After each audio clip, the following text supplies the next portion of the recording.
स्थित पूर्व प्रधानमंत्री और किसानों के मसीहा चौधरी चरण सिंह की प्रतिमा पर पहुंचे और उनकी पुण्यतिथि पर भावभीनी श्रद्धांजलि अर्पित की। इस दौरान उनके साथ संसदीय कार्य मंत्री सुरेश खन्ना, कृषि मंत्री सूर्य प्रताप शाही समेत तमाम नेताओं ने भी श्रद्धांजलि दी। इस मौके पर सीएम योगी ने चौधरी चरण सिंह को नमन करते हुए कहा कि उन्होंने उत्तर प्रदेश के मुख्यमंत्री और देश के प्रधानमंत्री रहते हुए किसान और देश के उत्थान के लिए अहम योगदान दिया है। बीजेपी सरकार भी उनके दिखाए रास्ते पर आगे बढ़ रही है। तो तस्वीरें आप देख सकते हैं जहां पर पूर्व पीएम चौधरी चरण सिंह की पुण्यतिथि पर सीएम योगी ने उनको नमन किया और इस मौके पर कई अन्य नेता भी वहां पर मौजूद रहे। उन्होंने भी उनको भावभीनी श्रद्धांजलि अर्पित की है।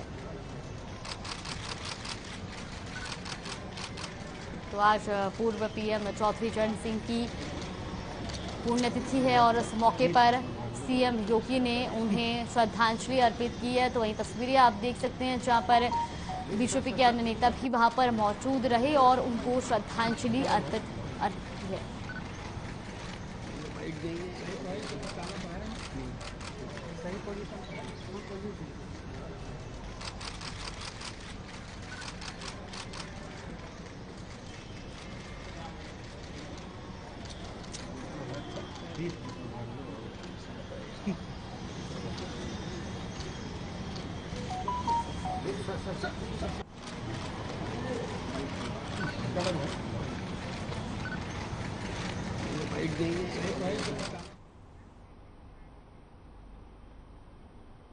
सपा मुखिया अखिलेश यादव ने स्वर्गीय चौधरी चरण सिंह की मूर्ति पर माल्यार्पण किया और इस दौरान अखिलेश यादव ने कहा कि देश के किसानों के सबसे बड़े नेता रहे और देश की आजादी के बाद अगर किसानों के लिए किसी ने संघर्ष किया था तो वो चौधरी चरण सिंह ने किया था। आज हम पीछे मुड़कर देखते हैं तो जिस तरीके से सरकार बीजेपी की है, इन्होंने किसानों के सपनों को चकनाचूर कर दिया है और भारतीय जनता पार्टी ने 3 काले कानून लाने का काम किया है। तो आपको बता दें कि पूर्व पीएम चौधरी चरण सिंह की पुण्यतिथि पर अखिलेश यादव ने भी उनको नमन किया है और साथ ही साथ उन्होंने कहा कि किसानों के सबसे बड़े नेता चौधरी चरण सिंह रहे और उन्होंने सबसे ज्यादा किसानों के लिए संघर्ष किया है। चौधरी चरण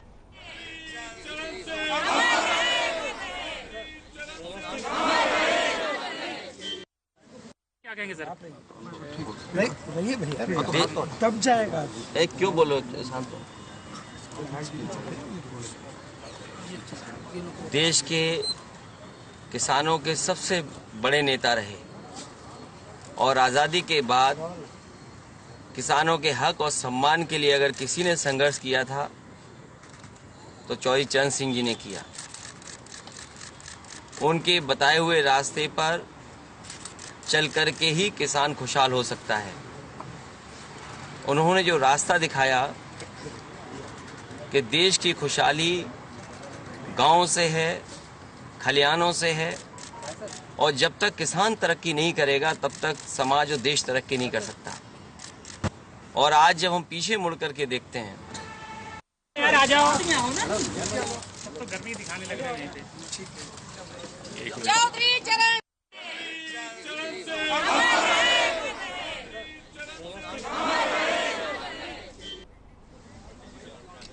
तो आपको बता दें कि ये पूर्व पीएम चौधरी चरण सिंह की पुण्यतिथि पर अखिलेश यादव ने भी उन्हें नमन किया और साथ ही साथ उन्होंने कहा कि किसानों के लिए अगर सबसे ज्यादा संघर्ष किसी ने किया है तो वो भी चौधरी चरण सिंह ही रहे जिन्होंने किसानों के लिए संघर्ष किया, उनके लिए लड़ाई लड़ी। साथ ही साथ उन्होंने ये भी कहा कि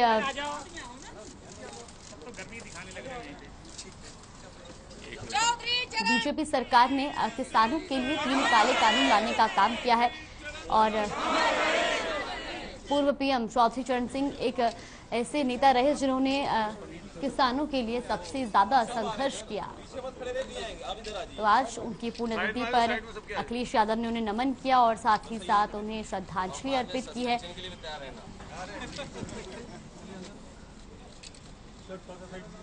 आ जाओ, तो गर्मी दिखाने लग रहे हैं। चौधरी चरण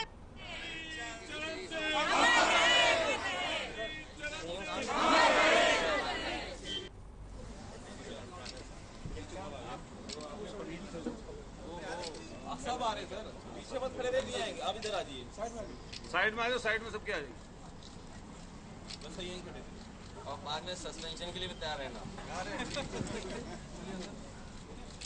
यार आ जाओ। और आइए अब आपको सीधा लिए चलते हैं संत कबीर नगर, जहां पर सीएम योगी आदित्यनाथ मौजूद हैं और जनता को संबोधित कर रहे हैं।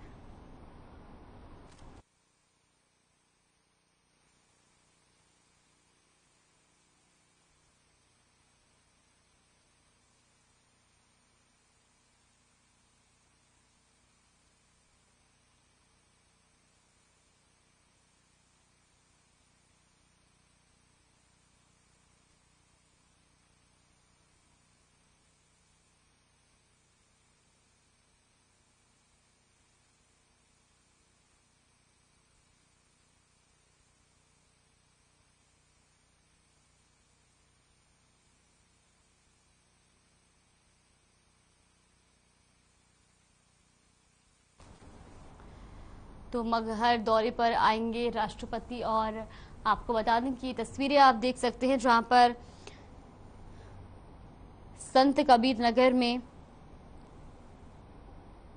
कबीर चौराहा धाम मगहर का स्थलीय निरीक्षण करते हुए आप देख सकते हैं मुख्यमंत्री योगी आदित्यनाथ वहां पर मौजूद हैं और मगहर का स्थलीय निरीक्षण वो कर रहे हैं।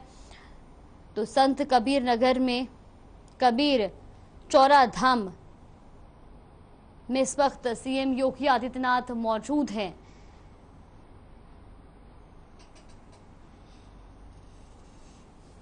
तो वहीं स्थलीय निरीक्षण करते हुए वो वहां पर नजर आए हैं। और आपको ये भी बता दें कि मगहर का दौरा करने के लिए राष्ट्रपति आएंगे और उन्हीं सारी चीजों का जायजा लेने के लिए वहां पर सीएम योगी आदित्यनाथ मौजूद हैं। स्थल निरीक्षण करने के लिए वो वहां पर पहुंचे हैं और उनके साथ अन्य सुरक्षा कर्मी भी वहां पर मौजूद है। तो तस्वीरें आप देख सकते हैं, मगहर की तस्वीरें हम आपको दिखा रहे हैं जहां पर सीएम योगी आदित्यनाथ स्थल निरीक्षण करने के लिए पहुंचे हैं।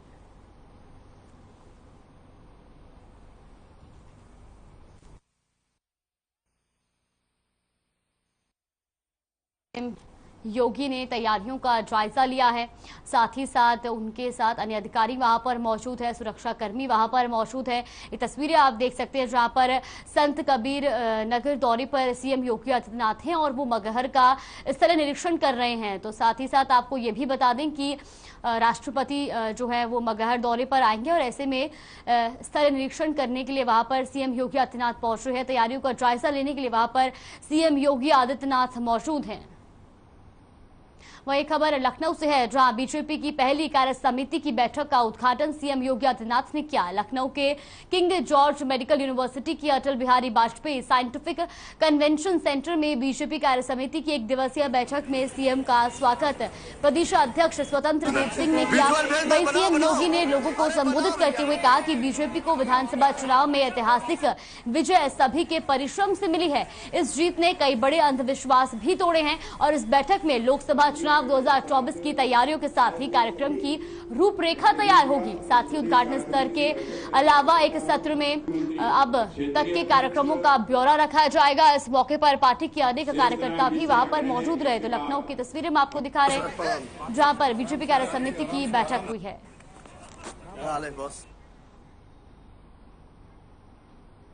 लखनऊ के थाना पारा के अंतर्गत चौकी हंसखेड़ा में दहेज लोभियों ने 4 से 5 लोगों के साथ मिलकर दहेज न देने पर महिला कुरेशा और उसकी बेटी मंतसा को घर में घुसकर लाठी डंडों और लात घूंसों से बुरी तरह पीटा।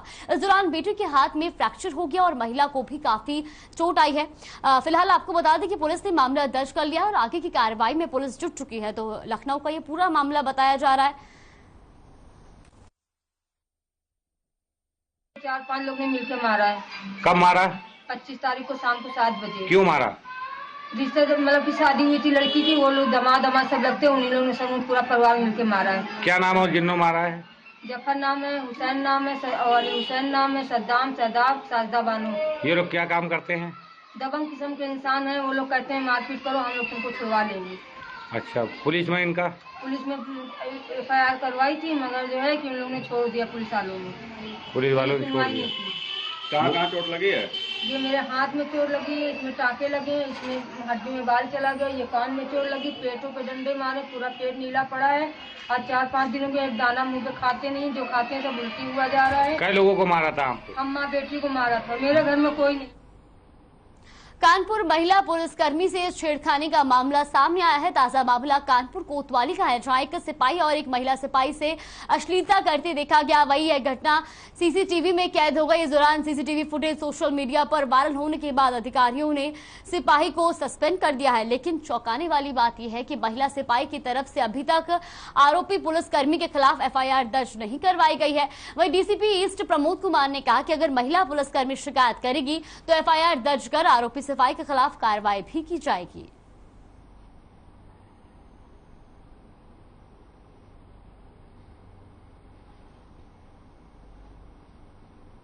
राजधानी लखनऊ में दबंगों के हौसले इतने बुलंद हो चुके हैं कि सड़कों पर खुलेआम दबंगई करते हुए नजर आ रहे हैं, जिसका वीडियो भी वायरल हो रहा है। बताते चले कि ठाकुरगंज थाना क्षेत्र का ये मामला है, जहां बेखौफ दबंग जिन्हें ना तो पुलिस का खौफ है और ना ही कानून का डर है। वीडियो में आप देख सकते हैं कि किस तरह से कुछ दबंग एक युवक की पिटाई करते हैं और फिर उसे कार में उठाकर ले जाते हैं। इतना ही नहीं, उसके बाद पूरी रात पीड़ित युवक की जमकर पिटाई की और फिर बाद में दबंगों ने युवक को छोड़ दिया। तो तस्वीरें आप देख सकते हैं, सीसीटीवी में ये पूरी वारदात कैद हुई है, जहां पर दबंगों ने सरेआम युवक की पिटाई की है।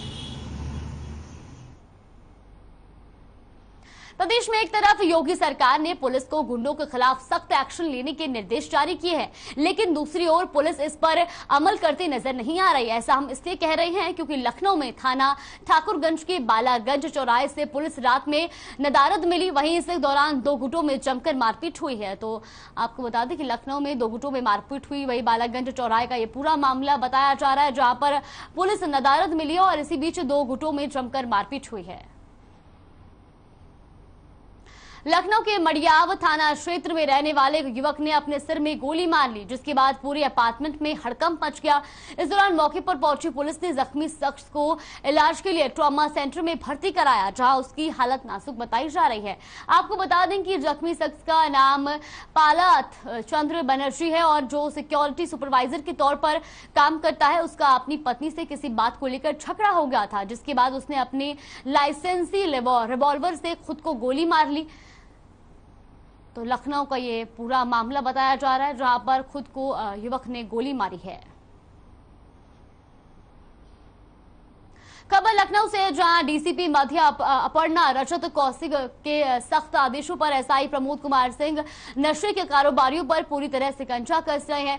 वह इस कड़ी में इंस्पेक्टर धनंजय सिंह ने दिशा निर्देश पर एसआई प्रमोद कुमार सिंह की देर रात की मुस्तैदी रंग लाई, जिसके चलते नशे का कारोबारी एसआई प्रमोद कुमार सिंह के हत्थे चढ़ा। इस दौरान एसआई प्रमोद कुमार सिंह ने लोगों को नशे के आगोश में धकेलने वाले अभियुक्त को गांजे के साथ दबोचकर सलाखों के पीछे भेज दिया है। तो लखनऊ में नशे के कारोबारियों पर शिकंजा कसा गया है। तो वहीं आपको बता दें कि फिलहाल पुलिस ने आरोपी को जेल भेज दिया है।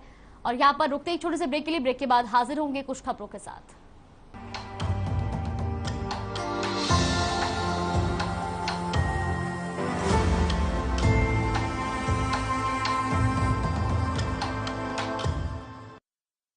Hey mom! Hey, look! I can download a song really fast. I can make dosas faster. Must be joking. Bus, 3 easy steps. Mix with water, spread batter, fry. गाना डाउनलोड हुआ? नहीं, पर तब तक मैं इडली बनाती हूँ। हमने बनाया किड्स से। अरे रंगों का उमंगों का, अरे रंगों का उमंगों का जज्बा कहाँ रुकता है। मन साफ है तेरा अंदर तो बाहर दिखता है। हर रिश्ते का एहसास रखते हैं, हर घर में अपनी पहचान खास रखते हैं। हम निरमा एडवांस हैं, मन की तरह कपड़े भी साफ रखते हैं। निरमा एडवांस। पंजाब है जसप्रीत का ठिकाना, मुंबई है आदर्श का आशियाना, केरल का गोविंदन निवासी, कोलकाता में जन्मे है काशी। हर हिंदुस्तानी की शान ARB बियरिंग्स जोड़े सारा Hindustan. Hey mom! Hey, look! I can download a song really fast. I can make dosas faster. Must be joking. बस 3 easy steps. Mix with water, spread batter, fry. गाना डाउनलोड हुआ? नहीं, पर तब तक मैं इडली बनाती हूँ। हमने बनाया किड्स से। पंजाब है जसप्रीत का ठिकाना, मुंबई है आदर्श का आशियाना, केरल का गोविंदन निवासी, कोलकाता में जन्मे है काशी। हर हिंदुस्तानी की शान, ARB बियरिंग्स जोड़े सारा हिंदुस्तान।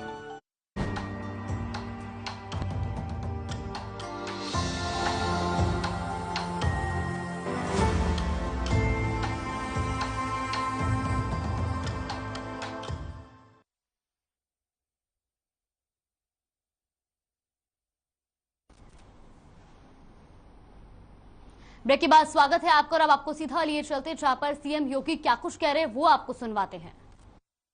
उत्तर प्रदेश के सामने जो पिछली सरकारों ने अपने राजनीतिक स्वार्थों के लिए एक अविश्वास की स्थिति पैदा की थी, प्रदेश के बारे में जो धारणाएं देश और दुनिया में बन चुकी थी, इन 5 वर्षों में भले ही 3 वर्ष ही हमें कार्य करने को मिले हों, 2 वर्ष इस सदी की सबसे बड़ी महामारी कोरोना के प्रबंधन और उससे प्रत्येक नागरिक को राहत मिल सके, इस दिशा में जो प्रयास केंद्र और प्रदेश सरकार ने मिलकर के आगे बढ़ाए थे, इसमें ज्यादा समय हमारा प्रबंधन और इससे आम नागरिक को राहत मिल सके, इसमें ज्यादा समय हम लोगों को लगाना पड़ा। लेकिन उस सब के बावजूद उत्तर प्रदेश 2017 के पहले उत्तर प्रदेश के बारे में देश और दुनिया की क्या धारणा थी, राजनीतिक दलों के बारे में, सरकारों के बारे में, उत्तर प्रदेश की जनता की क्या धारणा थी, और जब 2022 में विधानसभा के चुनाव सकुशल संपन्न होने के बाद फिर से प्रदेश में भारतीय जनता पार्टी के नेतृत्व की सरकार बनी है, उस समय तक जनता के मन में राजनीतिक दल और सरकारों के बारे में क्या धारणा होनी चाहिए, यह भी आप सबके सामने है। पूरी ईमानदारी के साथ, पूरी प्रतिबद्धता के साथ सरकार और संगठन ने मिलकर के 5 वर्षों तक जो अनथक प्रयास किए, परिश्रम की पराकाष्ठा तक केंद्र और प्रदेश सरकार की योजनाओं को आम जन तक पहुंचाने का परिणाम हम सबके सामने रहा। केंद्र सरकार की जिन योजनाओं में 2017 के पहले उत्तर प्रदेश सबसे पिछले पायदान पर खड़ा रहता था, आज उन सभी योजनाओं में लगभग 4 दर्जन ऐसी योजनाएं हैं जो योजनाएं ईज ऑफ लिविंग के लक्ष्य को प्राप्त करने में सफलता प्रदान करती है। उन योजनाओं में जिनमें पहले उत्तर प्रदेश का कोई स्थान नहीं होता था, आज उन सभी योजनाओं में उत्तर प्रदेश अग्रणी भूमिका के साथ देश के सामने अपनी एक नई पहचान के रूप में सबके सामने खड़ा है। चाहे वह प्रदेश के अंदर 2,61,00,000 गरीबों के घर में शौचालय बनाने का कार्य, मित्रों बहुत बड़ा कार्य था ये। जब स्वच्छ भारत मिशन की घोषणा प्रधानमंत्री मोदी जी ने 2 अक्टूबर 2014 को की थी, उस समय तमाम विरोधी दलों के द्वारा तमाम प्रकार की बातें कही जा रही थी, लेकिन स्वच्छ भारत मिशन का लक्ष्य उत्तर प्रदेश के सहयोग के बगैर प्राप्त नहीं किया जा सकता था। दुर्योग से उत्तर प्रदेश के अंदर उस समय की जो सरकार थी उसकी इसमें कोई रुचि नहीं थी। जिस उत्तर प्रदेश को 2,61,00,000 घरों में एक शौचालय बनाने थे, 2.5 वर्ष में उस उत्तर प्रदेश में मात्र 25 लाख शौचालय बन पाए थे, और इस लक्ष्य को प्राप्त करना था मात्र 4 वर्ष के अंदर। 2.5 वर्ष बीत गए। अब 2.5 वर्ष बीत जाने के बाद मात्र 1.5 वर्ष का कालखंड था जब भारतीय जनता पार्टी नेतृत्व की सरकार आई। यद्यपि भारत सरकार ने, प्रधानमंत्री जी ने हम लोगों की चुनौती को भी देखा और उन्होंने उस समय इसको 1 वर्ष के लिए और बढ़ाया कि देश स्वच्छ भारत मिशन के लक्ष्य को प्राप्त करने के लिए, ODF के लक्ष्य को प्राप्त करने के लिए अब इसे 1 वर्ष तक और इसको विस्तार देती है।